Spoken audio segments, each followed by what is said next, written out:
মঙ্গলবার থেকে রাজ্য বিধানসভায় শুরু হয়েছিল বিশেষ আলোচনা, কিন্তু বৃহস্পতিবার আলোচনা শুরুতেই দেখা যায় উত্তেজনা।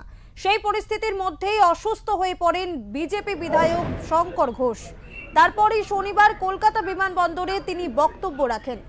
বিজেপি বিধায়ক জানান, স্পিকার সাহেবের মেরুদণ্ডহীনতা। করুন না, আপনি কম ছবিটা করতে হবে।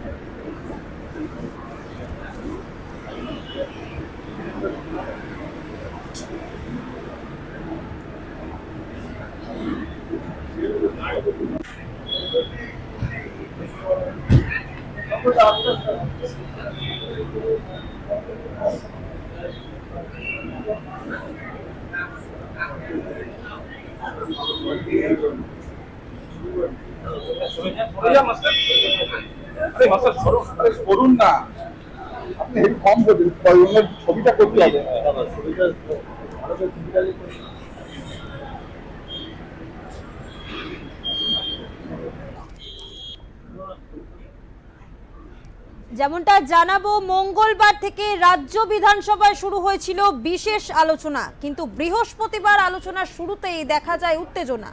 কার্যত উত্তপ্ত হয়ে ওঠে বিধানসভা। ঠিক সেই পরিস্থিতির মধ্যেই অসুস্থ হয়ে পড়েন বিজেপি বিধায়ক শঙ্কর ঘোষ। তারপরই শনিবার কলকাতা বিমানবন্দরে শঙ্কর ঘোষ বক্তব্য রাখেন।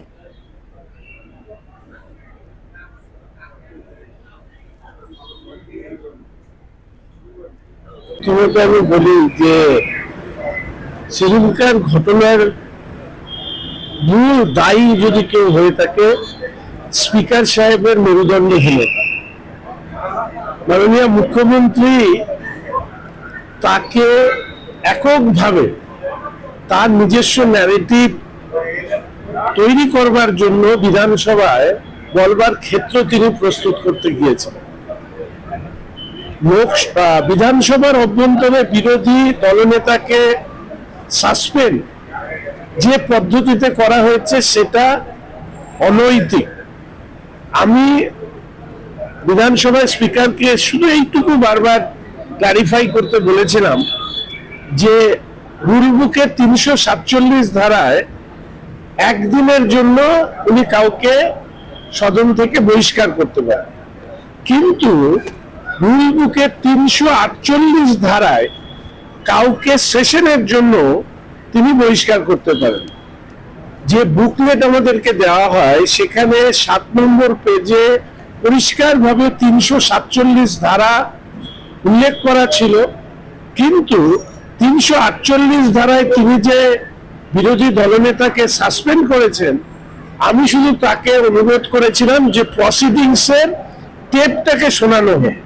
প্রসিডিংসের টেপটাকে শোনালেই ওই দুধ আর জল এটা আলাদা হয়ে যেত। স্পিকার সাহেব বেকায়দায় পড়ে তিনি জানতেন তিনি ভুল করেছেন, তিনি এখনো ভালো মতন জানেন তিনি ভুল করেছেন, তখন তিনি আমাকে মার্শাল দিয়ে বের করতে চান।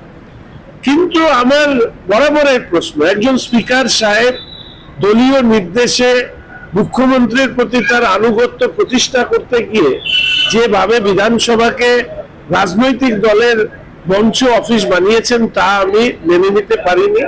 ফলে তার বিরুদ্ধে আমার প্রতিবাদ আমি ধ্বনিত করেছিলাম, এবং তারপরে যেভাবে বলপূর্বক প্রায় 15-16 জন মিলে আমাকে ওই বেঞ্চের ভেতরে যেভাবে আমাকে টানা হিচড়া মারা, ঘুষি মারা থেকে শুরু করে যেভাবে শারীরিক আঘাত করা হয়েছে, এটা কাম্য ছিল না। এবং স্পিকার সাহেবেরও উচিত যে স্পিকার সাহেব কেন একটু দলীয় আনুগত্য প্রতিষ্ঠা করবার চেষ্টা করবেন।